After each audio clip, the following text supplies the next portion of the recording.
Hey everyone, so let's talk about proxies. Now, proxies actually come from a design pattern called proxy, and the idea of the proxy pattern is better explained if we go directly into what a proxy actually means.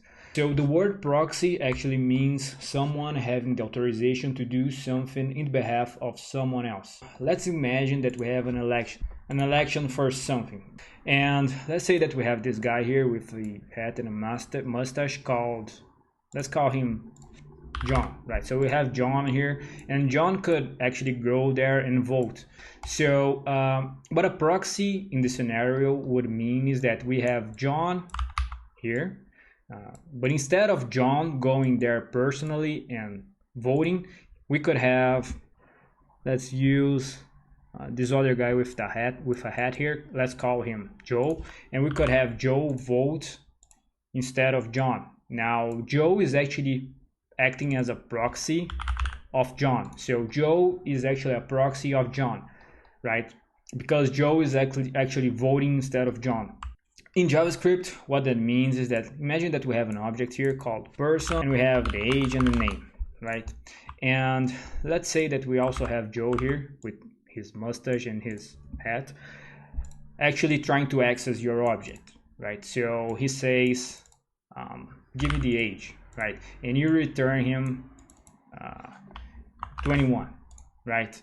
And pretty simple, right? We have an object and we can access the age and the name property. So what a proxy would do is that instead of John going into your object and asking stuff, we would have a proxy sitting between it, and this proxy would actually control the access to the age and the other properties, right? So that's basically what a proxy would do, right?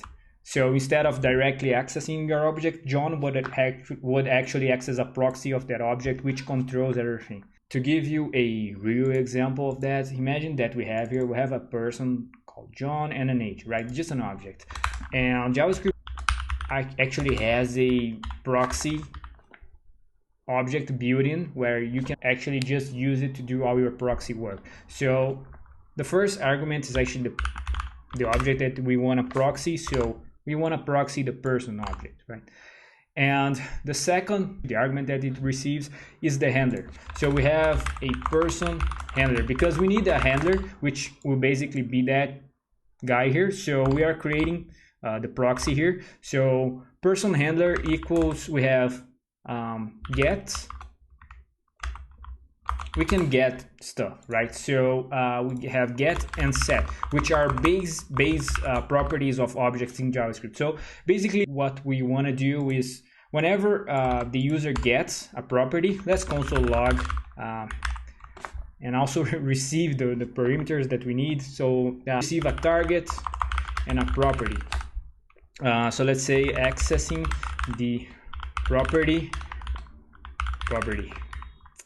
and we need another thing. We need to return a reflection. So basically what reflect actually does is that it allows you to access the person object right here without having to do too much work. So basically we return a reflection to the target, which is the person, and the property, and we return a get. So we have the person handler here. Let's add the person handler. So we have a proxy, right?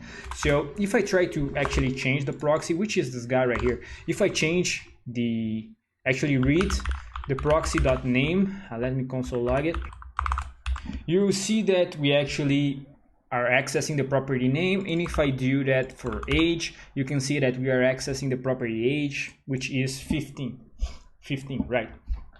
So we can do the same thing for values, but we receive the value property right here. So we have target, property, and the value. And if I console log it, let's setting equal to value. So if I actually change that to be, I think I forgot to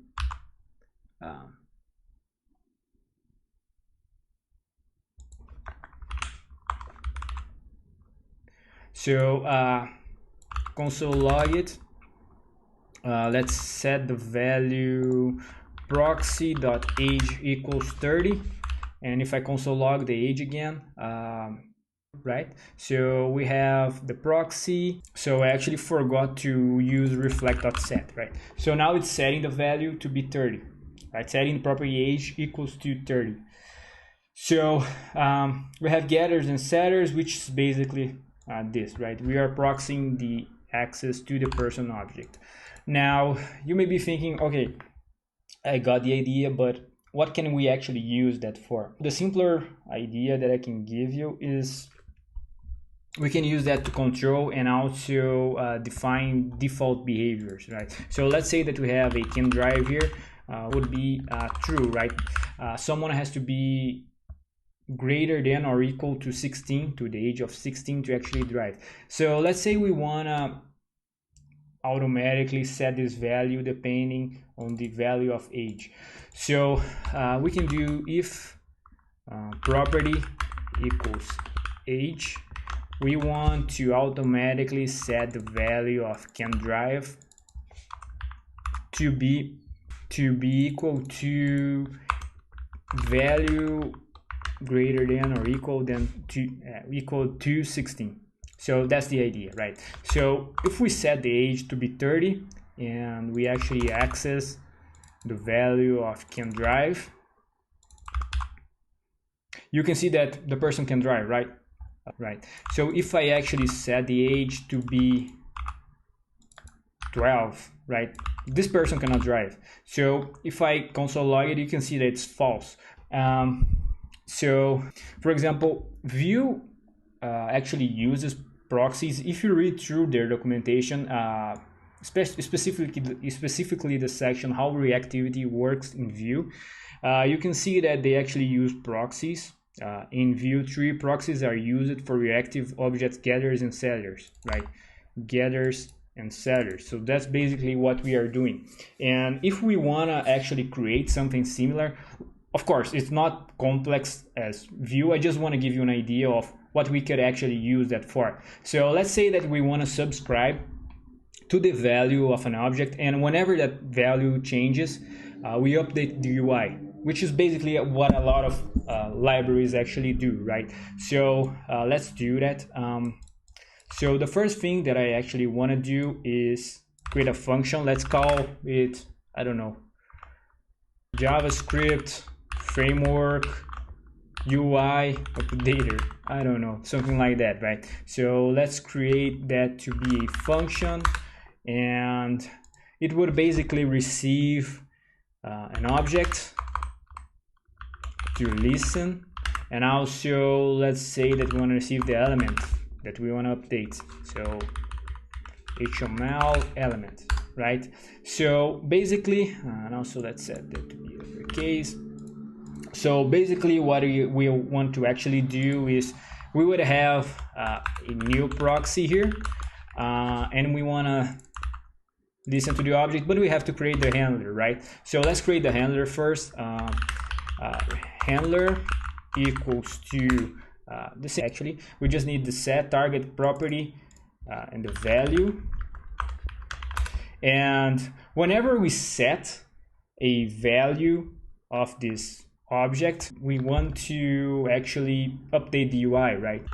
Let's do a const change result equals reflect dot set target property and the value, right?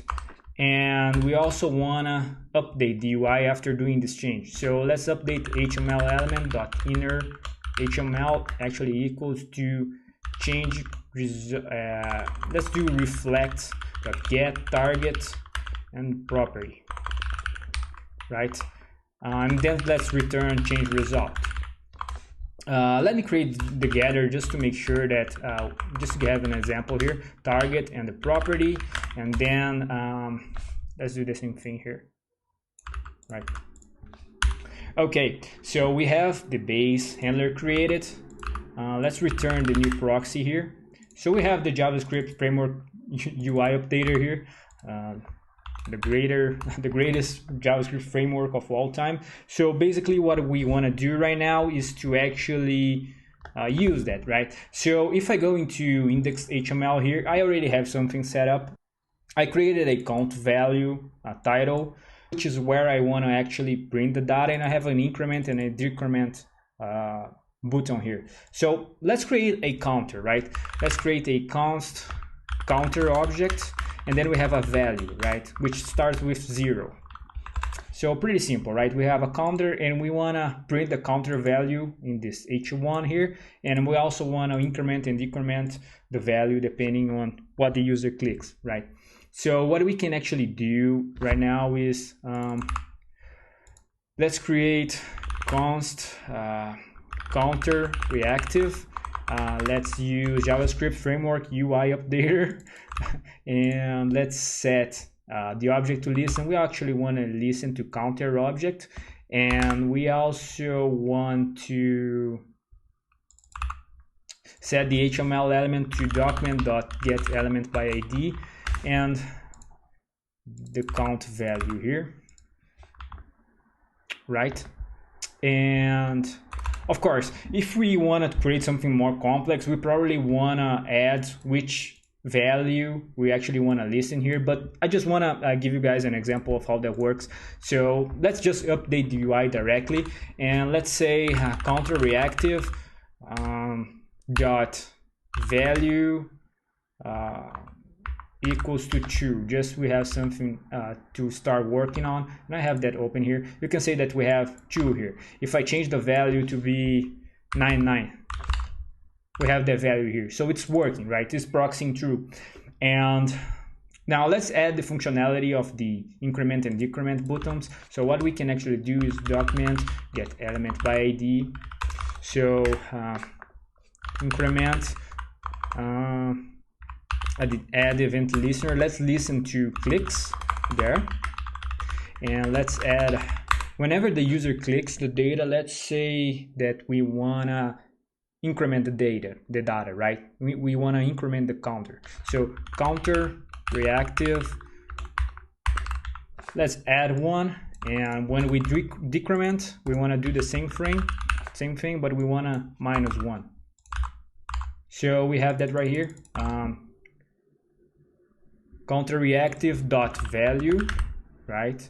Dot value. Now that should increment and decrement the data if I actually use the correct event name. That should work, right? And it's not setting the data here. Let me see why. So I think we need to also return the reflect get here. Now that should work, right? So we have 0, and we can sum and also do a minus here. So that's the example. Just to run through that again, we have the getter, which returns the value. We have the setter. So whenever we change the value, we set the update to the UI, and basically we have the subscriptions here. So that's the idea of a proxy, right? Hope that makes sense. What you actually have to understand is that the idea is this abstract thing where you have something doing something for someone else, right? As we can see here.